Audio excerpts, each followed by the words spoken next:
Hello and welcome to the spoiler discussion for Dexter New Blood, Episode 7, titled Skin of Her Teeth.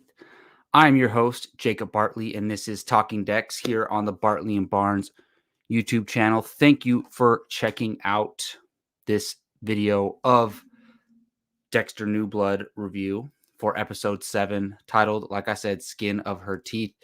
Very specific title, and it definitely fits the episode. I talked a little bit about the titles of the episode last week, and some of them work. Some of them I thought are just like the producers and the writers. Let's choose the most funny, ironic, quirky title, and it for me it doesn't always work. This title is like literally what what happens in the episode or something that we learn in the episode. But again, thank you for viewing this. We're going to get into all spoiler details on this episode 7 of Dexter New Blood. So buckle up. We're going to get into detail. I want to thank Star Drew for stopping by. Hi, Star Drew. Thanks for joining me. Really, really appreciate the support. Nice. Well, yeah, I actually am starting late today. For those of you who have watched regularly, I usually do this around 10:30 a.m. in the morning. However, I'm off from work this week and next week for the holidays. I mean, for my regular day job, I have other side jobs that I do, but for my regular job, so maybe this week and next week we'll get a little bit of a later episode for this. But let's dive in. We have so much stuff to talk about. I don't know if I like this episode more than last week. I don't think I do. I think last week was major. I just think as an episode, last week worked so well. But as far as story reveals and scenes and moments, there might be some scenes or moments in this episode that are arguably my favorite of the whole entire series. The last thing we saw last week was Angela, Dexter's girlfriend, and the chief of police, or his ex-girlfriend, I should say. She now knows that he's Dexter, so she's pissed at him. She knows he's been living a double life, pretending to be Jim Lindsay, pretending to be her boyfriend, and she recently found out that he's a liar and he's been using a fake identity. So I should call them exes. But either way, she called for his help. She found her missing friend of 25 years, her missing friend dead in a cave, rocks piled on top of her. And at first I thought, okay, maybe this could be an accident, but they make this very clear right at the beginning of the episode that nope, there was foul play. And knowing what we know about the runaway killer, the sniper killer, Kurt Caldwell, knowing what we know, once we see what Dexter sees, and that is that there's a big rip on the chest, there's a hole in her back.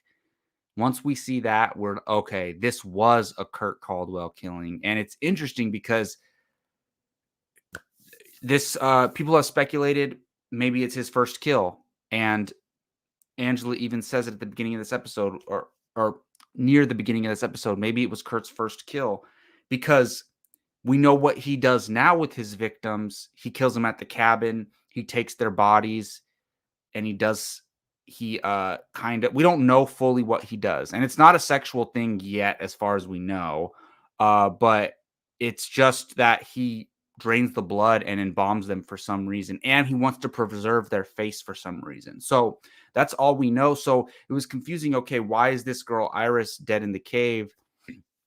And why is he so taking care of these other victims? But you got to remember, this was 25 years ago. If this was one of his early victims or his first victim, it was 25 years ago. And I think we can jump to talking about how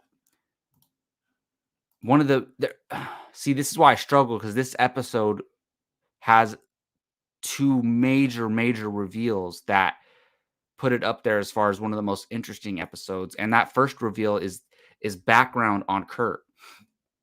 So he tells a story that his dad was a trucker, used to pick up girls and beat them in the back of his truck, while up front, Kurt Caldwell as a child was sitting up front and they had that song Runaway playing on loop. So we know that's why this song is part of his ritual, and we know there's a strong connection to Runaways. He also mentions that his mom was beaten by his father and she couldn't take it anymore, so she left. She ran away. These girls who his dad is beating are some of them are runaways who just ended up at these trucker stops, etc. He tells a fake story that, "Oh yeah, it I saw her get in my dad's truck 25 years ago. I I thought he was just giving her a ride. I should have said something. It wasn't me." Because referring to the title, when Dexter and Angela investigate Iris's body at the cave, they find human skin on her teeth. And that's the skin of her teeth reference. And it's a 67% match to Kurt's DNA. But he says that blood you found, it's not mine, it's my father's. At this point, Kurt's father has to be dead, right? Kurt is what, in his 60s, his late 50s, 60s. It's so hard to age people these days because everybody, looks so young compared to what they really are. So yeah, let's just say he's 60, right? His dad's are possibly dead, so this gets him out of it. If they believe him that that was his dad, then he's gonna get out of this at least for now.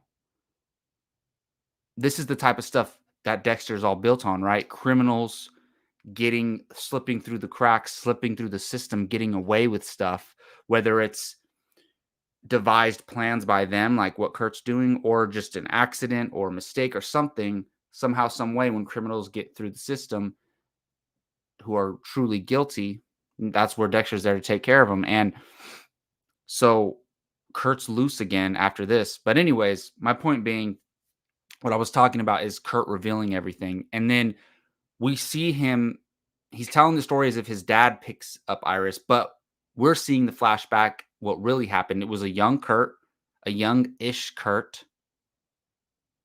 So, and the actor who played young Kurt looked very young. So this is only 25 years. So if Kurt is 60, like I'm guessing, this guy's gonna be like not 2 and 35, I think, right? Would be the right one. Yeah, he'd be 35. So I guess the actor who played him could pass for 35, which is fine. But anyways, we know Angela has been looking for Iris ever since she went missing 25 years ago. And we see this flashback. Kurt picks up Iris. We don't know what his original intentions were, but what it looks like, he was like, "Hey, I'm just going to take you home." And she was like, "No, let me go." She wanted to get out of town, and she bites his hand. He pulls over, she jumps out, and as she's running, he shoots her down with a rifle. So this is us seeing, this is probably his first kill, and why he has to create this ritual over and over and over again. He wants his victims to build fear, to build adrenaline, and run so he can shoot them down. And we see him trying to do this ritual several times throughout the season. So that is very, so we learned a lot about Kurt. We learned about what his father did. We learned about the song. We learned about his first kill. We learned about Iris and how he killed her, and how his first kill is what has continued to be very similar to his ritual that he does. So that was major. Actually, I said there were 2 big reveals in this episode. There are 3 big reveals in this episode. Let's stick with Kurt because the third one is bonkers. They're all bonkers, but the third one is connected to Harrison and Dexter and more important to me. So while Kurt is locked up, he has one of his henchmen give Harrison an envelope. We don't know what's in the envelope. Harrison takes it home to him, gives it to Dexter. He opens the envelope. It's a screw. Very interesting. Okay. So Dexter goes He releases some farm animals, so the one cop at the station leaves. Again, remember, small town. And he goes into the police station to talk to Kurt. And through this conversation, and you got to remember, in episode 1, Dexter killed Matt Caldwell, who's Kurt's son. Okay? He took him to the furnace and burned him. On his way home, he ran into Kurt. So Kurt says, "Hey, remember that night you picked me up when I was drinking and it was snowing? That wasn't snow. That was ash." And he says, "I know something you don't know." He says, "Titanium doesn't melt." So then we see Dexter go back to his truck and he starts thinking, "Oh yeah, Matt had a surgical scar on his leg. He must have had some type of screw inside of him." And he figures out the screw is a surgical screw. And I said this after I reviewed Dexter season 1. I said, or after I reviewed the episode where Dexter burns his body, which is episode 2 or 3, I believe. I said, hopefully Dexter didn't leave anything behind. And it looks like he did. So Kurt knows that Dexter was coming from the furnace.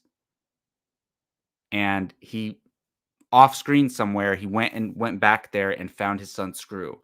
So he knows that Dexter killed his son, or at least had something to do with it, or was responsible, whatever. So this whole time that Kurt has been trying to be very friendly with Harrison, it's all been, he's had this motive to get close to Dexter's son on purpose, because he knows that, as far as he knows, Jim Lindsay killed his son. So crazy stuff. And I love that, because I like that Kurt is not, because Kurt, obviously, in order to do what he does and not get caught, he has to be some level of intelligent, right? But I was kind of like, okay, I want there to be more to Kurt. I want him to be, on par with Dexter intellectually. You know what I mean? To where, like, this is a real threat and Dexter's not going to easily be able to take this guy out, whether that means kill him or, help him get caught, whatever the case is. But it looks like Kurt is on par with Dexter and is one step ahead. So that is crazy, crazy, crazy. So there are a couple other major things that happened in this episode. One of them being, and I think this is important because this is gonna at least lead into next episode, if not the rest of the season. So Molly Park, the podcaster who's in town, she, her and Angela, they get into a fight, but they make up later. They're hanging out at the bar. And she's like, "Hey, so you know, when I was in Kurt's cabin, it was weird that Jim popped out of nowhere." And then Angela's like, "He followed you there." And then she's like, "That's kind of weird, but come on, Molly needs to relax. He saved your life. He saved her life. Like, why are you gonna just let him be? Doesn't he? Doesn't he deserve to be left alone because he saved your life? And he's not doing anything wrong. He's trying to help and take out bad people." So, anyways, she's like, "Oh, if he wasn't your boyfriend or ex-boyfriend, whatever, I would do a deep dive." And Angela's like, she makes this face. So it looks like Molly has raised some more suspicion for Angela to maybe dig a little bit deeper into Jim. So, or Dexter, we should say. So that is going to be interesting. What more is she going to find out? She already knows that he was Dexter, worked at Miami Metro, was a forensic scientist. She hasn't told anybody yet, which is good for Dexter, right? But what more is she going to dig up? Is she going to find out what he really doesn't want her to know? So that's going to be interesting. And I think at the very least, she's going to figure out that he's some type of vigilante or something. maybe not a killer but the way he's operating, you know, investigating Kurt without her and all this stuff and following Molly and Kurt and using his cell phone to listen to them. She's gonna even she knows he's a cop. He worked for Miami Metro. He's not a cop, but he was in law enforcement. So with law enforcement comes those curiosities and those skills, but maybe she's thinking there's a little bit more there. Man, there's a ton of stuff to talk about, but we really got to focus on these important things. And I think more important than all, and what we've all been wondering, first of all, does Harrison have a dark passenger? And I've heard people speculate that he does. People speculate that he doesn't. I've heard people say they don't want him to, or that they do. I don't get the I don't want him to have a dark passenger crowd.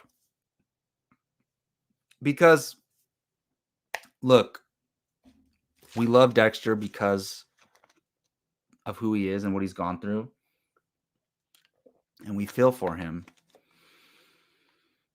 If there's a way to I think it's more interesting if Harrison does have a dark passenger. Some people say that it'd be less interesting, that that's too easy or something storytelling wise. And I'm like, no, that's difficult storytelling wise.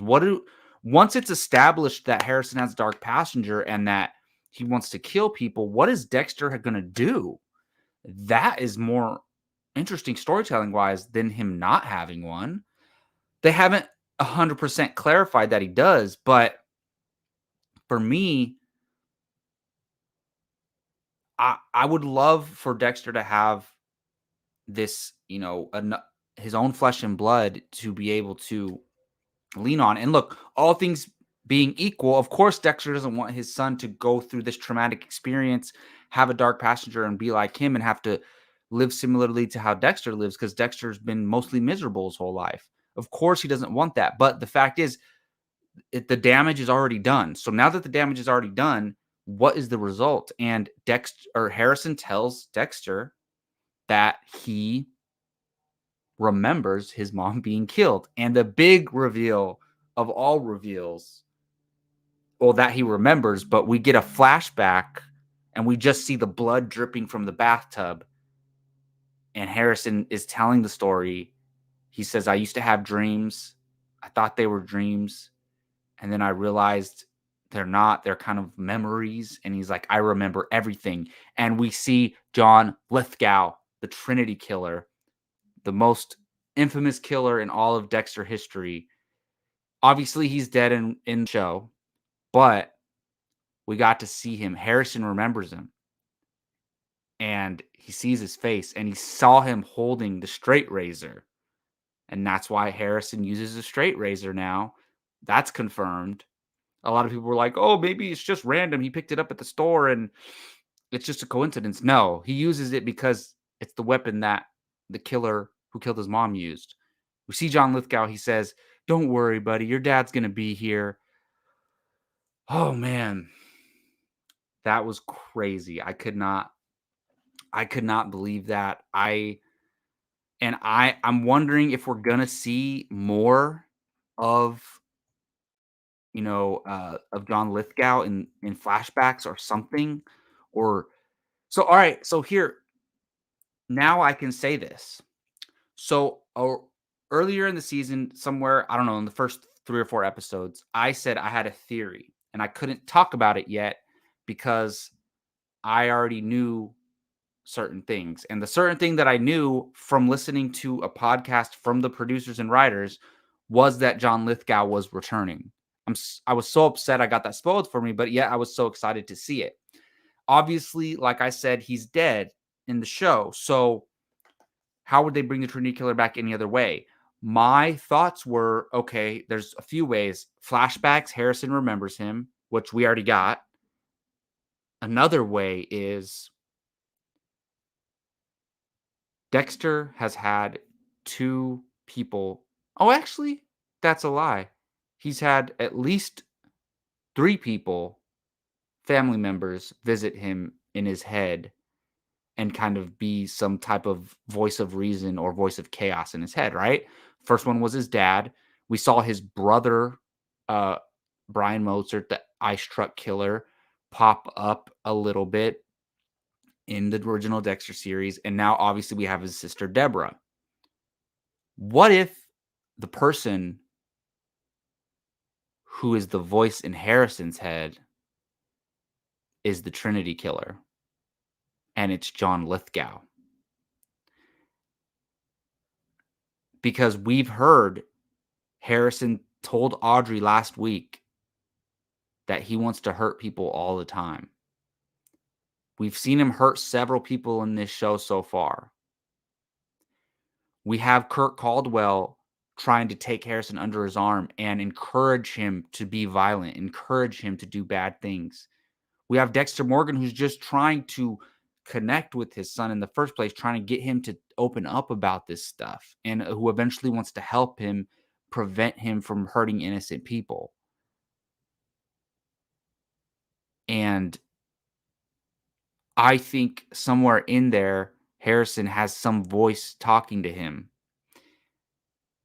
And it's already laced into the mythology of the show, like I said, with them bringing Deborah back, is that these guys, these killers who have this dark passenger, they have somebody talking to them in their head. Maybe it's not the person telling them to kill, maybe it's the person guiding them. But whatever the case is, it's possible that Harrison could have that too. Maybe it's his mom. Maybe it's Rita. That would be interesting if we got Rita back in his head. But I don't know. And a lot of people have said, okay, in the future, if Dexter dies, he would be in Harrison's head. That would make sense. But if he remembers the Trinity killer, and that was my crazy theory a while back, is that the Trinity killer could be the voice in Harrison's head. So we'll see. I mean, that would be crazy. And what would that mean? Would that mean that Harrison's going more down a traditional serial killer route, not the Dexter route where he's killing bad guys and ultimately helping people? Is Harrison going to go down the Trinity slash runaway killer route where he's actually killing innocent people, because we know he's capable of it? And at the end of this episode, Kurt's henchman comes and grabs Dexter from behind, and that kind of bothered me a little bit. Look, I know Dexter is flustered by the argument with his son, and we've seen Harrison is a blind spot for Dexter. He's not 100%, you know, he's not operating at 100% when there's drama with him and his son. So he literally just got in an argument with his son. Harrison ran off, and this guy comes behind Dexter, and Dexter sees him in the mirror too. And this guy gets the best of Dexter and gets Dexter wrapped up? No way. So they're going to have to explain that to me. But regardless, we know Dexter's has been kidnapped, or he's being attempted to be assassinated or whatever. So we'll see what happens with there. But in the meantime, what is Kurt going to do with Harrison? I don't think Kurt wants to kill Harrison. I think Kurt wants to take Harrison from Dexter. And basically, if Kurt is able, and this is not going to happen, but he's probably going to try though. If Kurt is able to get rid of Dexter, which he's probably paying this guy to take Dexter and kill him. If Kurt is able to do that, and hey, Harrison's dad just went missing, now he's an orphan in Iron Lake, Kurt's going to try to take him and then adopt him and raise him as his own. And we've already seen Kurt encourage Harrison's dark side. So that is what I think Kurt's plan is. Not that he's going to succeed at it, but this is shaping out to be excellent. Look, this isn't my favorite episode. I think last was, but this is like almost just as good. And this episode, though, maybe has contributed the most to the entire season so far. In learning that Harrison does have, I think Harrison has the dark passenger. I mean, I've been saying that for weeks. in my opinion, they confirmed that he has a dark past with the last 2 episodes. Learning that he remembers the Trinity killer and his mom being killed and the blood coming out of the bathtub. Learning about Kurt's background and that he was responsible for Iris's death. All this stuff, such an amazing contribution to the season. 2 thumbs up. I thought it was excellent. There's a lot of other details that I might have missed. You know what was really nice was seeing, so I didn't realize this, but the lady who Angela goes and visits is Iris's mom. And we see her go approach her and to confirm that, because they thought that Iris ran away and Iris was out there somewhere. So we saw Angela tell her and she started bursting out in tears. And then later on in the episode, they have a celebration, somewhat of a funeral for her, where all the people from the town come and they bring gifts and treats and all that stuff. And so that was a really sweet moment. I thought that was cool. But man, this season is revving up. I cannot wait. It's getting better and better and better every week. So I cannot wait for next week. Thank you all for watching this video. I truly appreciate it. Subscribe to this YouTube channel, Bartley and Barnes, if you like all things Dexter. I'm going to keep this show, Talking Dex, going on even after Dexter New Blood. I hope we get a new season of Dexter New Blood. I hope we get 5 seasons of Dexter New Blood. That would be incredible. But even if we don't, I'm going to cover Dexter content. I'm going to cover all the previous seasons, all the novels. So stay tuned. Right now, we're focused on Dexter New Blood Season 1, but who knows what's to come here at Talking Dex. Again, I'm Jacob Bartley. You can find me on Twitter at Jacob Bartley824. I will see you all next week, next Monday. We'll be talking episode 8 of Dexter New Blood. Until then, take care.